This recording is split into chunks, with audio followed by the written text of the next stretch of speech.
FM marka fune kabajamtoota fi jaalatamtoota hordoftoota keenya guyyaadhaa kunoo akkanatti jirra. Qophii addaa wayii qabnaa qophii addaa kennaa cidha wayiitti deemu jirra kabajamtoota hordoftoota keenya eessarraa kan Arsii Baharraa kan gara Arsii Lixaa Shaashamanneetti deemu jirra hanga dhumaatti nu faana bu'aa isiniin jenna.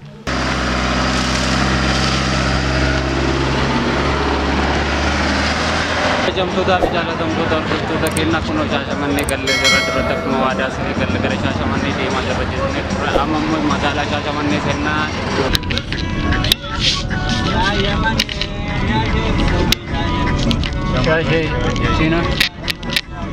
Shaashamanneen kana fakkaata.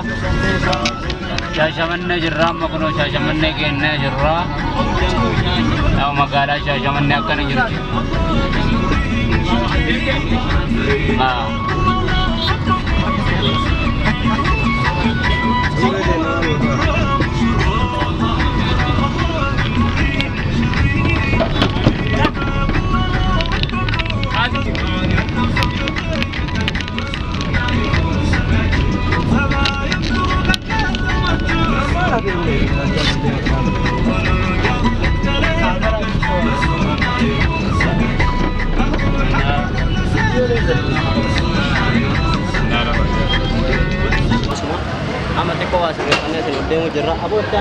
Takasi tiwan jatuh kuno cigen jirra wan after cuma pindah aja depan jitu karena nukuhani jirani agak.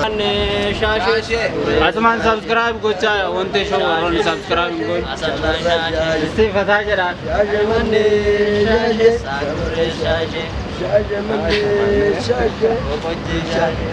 Azam mau jual, azam mau asing ini nggak kota, pada.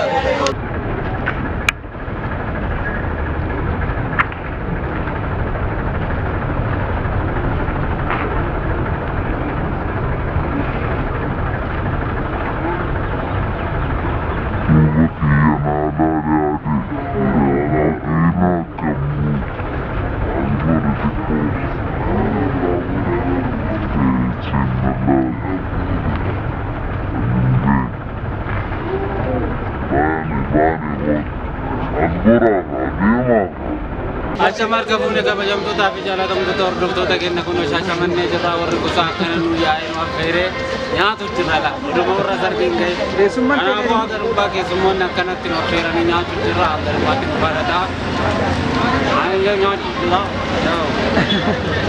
subscribe godhan Yaada qabdanii subscribe naa godhaa jedha yeroo hunda amma kunoo deemee yuutuubiidha chaanalii gara mara subscribe naa godhaa amma kunoo Shaashamannee dhufeera Shaashamannee dhufeera namoota garagaraa waliin shaayuu qabdurra abbaa keessatti waayee kanaaf akka dhumaatti subscribe gochaa dhufaana meeshaa namaa deebisa.